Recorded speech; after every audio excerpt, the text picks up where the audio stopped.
देर से ही सही पर प्रवासी श्रमिकों के मामले में सुप्रीम कोर्ट का हस्तक्षेप रेगिस्तान में पानी का ठिकाना देखे जाने जैसा है।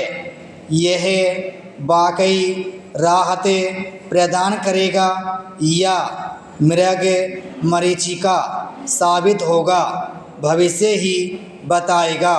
कोरोना संक्रमण का प्रसार रोकने के लिए पिछले दिनों किए गए देशव्यापी लॉकडाउन के बाद जिन्हें सबसे ज़्यादा दुश्वारियों से गुजरना पड़ा वे प्रवासी मजदूर ही हैं। उसकी दुर्दशा से संबंधित ऐसी दर्दनाक तस्वीरें व घटनाएं लगातार सामने आ रही हैं, जिन्हें देख सुनकर किसी भी संवेदनशील व्यक्ति का कलेजा मुंह को आ जाए।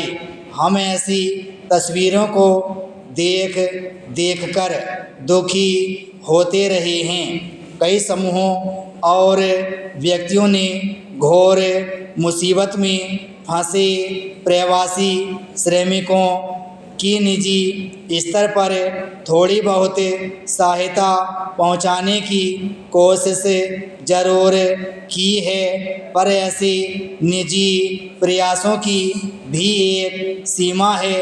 ये सांकेतिक तो हो सकते हैं, पर जितने बड़े पैमाने पर मजदूरों को सहायता की दरकार है, उसके सामने ऊंट के मुंह में जीरा भी नहीं कहा जाएगा।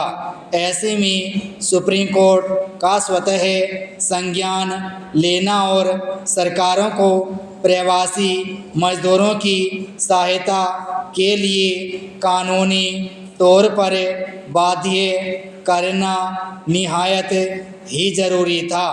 यह इसलिए भी ज़रूरी था कि धीरे धीरे हम इस मामले में शासन प्रशासन की नाकामी को व्यवस्था के रूप में स्वीकार करने लगे थे और मानने लगे थे कि अब कुछ नहीं हो सकता, मजदूरों को त्रासदी झेलनी ही होगी। लेकिन सुप्रीम कोर्ट के आदेश के बाद एक बार फिर उम्मीद बंधी है। अब देखना है कि सरकारें सुप्रीम कोर्ट के आदेश का कितना और किस रूप में पालन कर पाती हैं। बहरहाल सुप्रीम कोर्ट ने गुरुवार को जो अंतरिम आदेश दिए हैं, उसके अनुसार श्रमिकों से किसी तरह का किराया नहीं वसूला जाएगा और रेलवे और राज्य सरकारें उनके लिए भोजन पानी की व्यवस्था करेंगी। देश में कोरोना संकट समाप्त नहीं हुआ है। घबराहट में शुरू हुआ मजदूरों का पलायन थामे नहीं रहा। बेरोजगारी अपने उच्च स्तर पर है। ऐसे में तब बेहद दुख होता है जब पक्ष और विपक्ष के राजनेता आरोप प्रत्यारोप की राजनीति से ऊपर नहीं उठ पाते हैं। देश हित में उन्हें यह सब छोड़कर एकजुट होना चाहिए और कोरोना महामारी से मुकाबला करना चाहिए। जब से हमारे देश में कोरोना महामारी का आतंक व्याप्त हुआ है और इस पर रोक के लिए सरकार द्वारा लॉकडाउन लगाया गया है, तब से जिंदगी जीने की सोच में बदलाव आने लगा है।